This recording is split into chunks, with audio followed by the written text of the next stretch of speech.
Hello 8th standard students. So in the last class we have started with exercise number 13.2. So we have completed with question number 1 to 6. Now I am going to start with the question number 7. That is the question number 7 you are having as a batch of bottles were packed in 25 boxes with 12 bottles in each box. If the same batch is packed using 20 bottles in each box, how many boxes would be filled? Okay, see once again the question. A batch of bottles were packed in 25 boxes with 12 bottles in each box. If the same batch is packed using 20 bottles in each box, how many boxes would be filled? Okay, so let the number of boxes, let the number of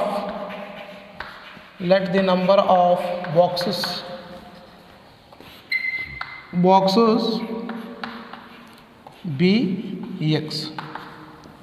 Let the number of boxes be x. We have now two columns, that is number of boxes, number of bottles, number of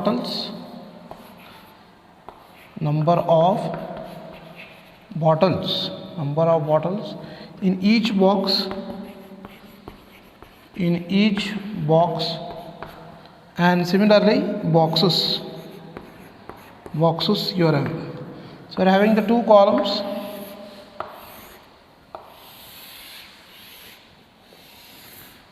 Okay, so see here we are having, we don't know let the number of boxes be x. So number of bottles in each box we don't know, and also no boxes we need. So if the number of bottles is equals to, if you are having, that is 25. So number of bottles, if it is equals to 12 bottles, then you are having the 25 boxes. So okay, if the number of bottles are 12, then the boxes are 25, and similarly if the number of bottles are 20, we need to find this, which is equals to x. So this is your exact the theme. Let the number of boxes be x. Number of bottles, they are given the question as 12 and boxes is equals to 25. If the number of bottles is equals to 20, then the boxes we need to find. So this we have to check, is it in the, so these all problems are in the form of inverse proportion. So we know the formula, that is x1 y1 is equals to x2 y2. That is inverse proportion is equals to xy is equals to k. That is your x1, you will take this as 12, x2, that is y1 we take as 25, x2 I will choose as 20, and y2 we choose as x. Okay, so see here, that is 12 into 25 is equals to 20 into y2, so therefore y2 is equals to 12 into 25 divided by 20. So again this is 5 4s are 5, 5s are 4 1s are 4 3s are, so 5 3s are 15. So y2 is equals to, we have as 15. So this value will be 15. So total number, so number of boxes we required is 15 boxes. Now see, as the number of bottles in each box increases, that is 12 becomes 20, and boxes will decrease, that 25 becomes as 15. So this is in the form of inverse proportion. I hope so you understood this concept. Now comes to the one more question of 13.2, that is 8th question. A factory requires 42 machines to produce a given number of articles in 63 days. How many machines would be required to produce the same number of articles in 54 days?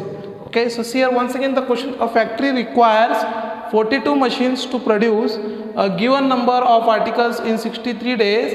How many machines would be required to produce the same number of articles in 54 days? Okay, see here. So they are not given the number of, they are given here two events, one is machines and days.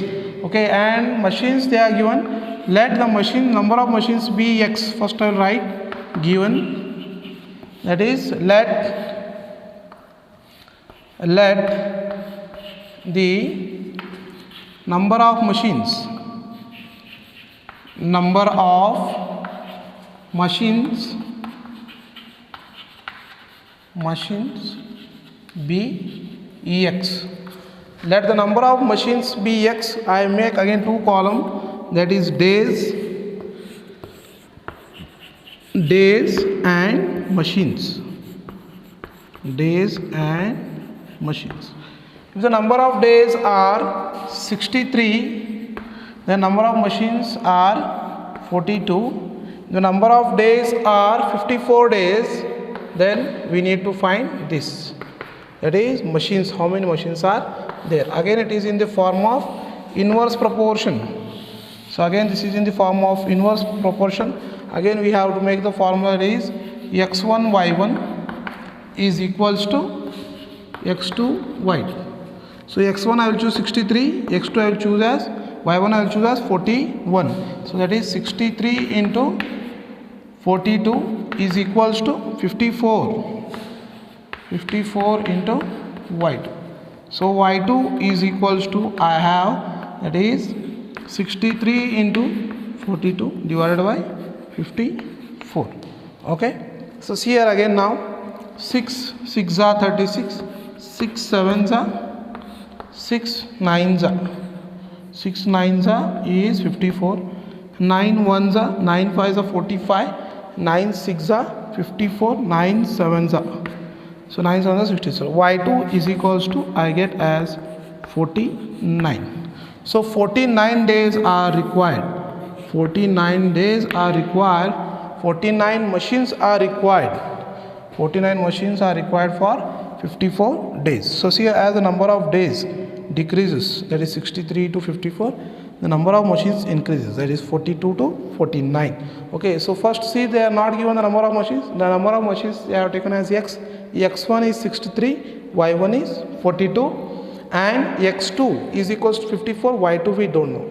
As we did the calculation, we got y2 is equals to 49. So the number of machines required in the 54 days is 49. I hope so you understood this concept. So now comes to the one more question of 13.2, that is 9th question. A car takes 2 hours to reach a destination by traveling at the speed of 60 km per hour. How long will it take when a car travels at the speed of 80 km per hour? So see here we are having the two discussion. One is speed and one more is distance. So see here, all of you, once again the question. So speed and time we are having. So car travels at the speed of 2 hours to reach a destination by traveling at the speed of 60 km per hour. How long will it take when a car travels at the speed of 80 km per hour? So here we are having the two discussion. One is speed and time. So let the number of hours, let the number of hours, let the number of hours be Ex. Okay, so we write the two thing, that is speed and in kilometer per hour, in kilometer per hour. One more we write as time. So if the speed is 60 km per hour, then the time required is 2 hours. If the speed is 80 km per hour, we have to find this. This we choose as X. So this is your table. Okay. So see here, this is again in the form of inverse proportion. We have to check, is it in the form of inverse proportion or no. So see here, once again, we don't know the number of hours be Ex. Speed is equals to, we have, if the speed is equals to 60 km per hour, then the time required is 2 hours. If the speed is 80 km, then what is the time required, they are asking. So again we know, so this is again x1, this is again y1, again this is x2, again this is y2. Okay, now again we have to use the formula of, again this is in the form of, again which formula we have to use, that is x1 y1 is equals to x2 y2. x1 is again your 60 into 2 is equals to again 80 into, that is x, 80 into y2 I will take. Okay, so again therefore y2 is equals to, that is 60 into 2, I will keep as it is 60 into 2, this is 80 into y2, so it goes to this side 80. So again 0 0 get cancelled, 2 1s are 2 4s are, again 2 3s are 2 2s are. So y2 you will get as 3 by 2, that is again this is in the form of again improper fraction, convert in the form of, that is mixed fraction, that is 2 1s are 2, 1 remains, 1 divided by 2. So y2 is equals to 1, that is 1 hour half. So to reach the destination we require 1 hour and half an hour. So 1 plus half an hour, that is 1 hour, that is how much minutes? 30 minutes. 1 hour 30 minutes we require. Once again see here, they are given the speed. Speed is equals to, we have 60. If the speed is 60, then the time required is 2 hours. If the speed is 80, the time required we need to calculate. We know the formula of inverse proportion. x1 y1 is equals to x2 y2. x1 we are having as 60, y1 is we don't know. So y1 we are given as 2 hours. This 2, which is equals to x2 is 80, y2 we don't know, we need to find that. y2 is equals to, we have 60 into 2 you keep as it is, this 80 goes to this side, 0 0 get cancelled, again this is how much? 2 1s are 2 4s are, 4 and 6 are remaining, 2 2s are 2 3s are. So y2 is equals to 3 by 2. So this is in the form of improper fraction. y2 is equals to 3 by 2 is in the form of mixed fraction. This is improper fraction, we have to convert in the form of mixed fraction. y2 is equals to 1 integer 1 by 2. So the time required, that is 1 hour 30 minutes. I hope so you understood this concept.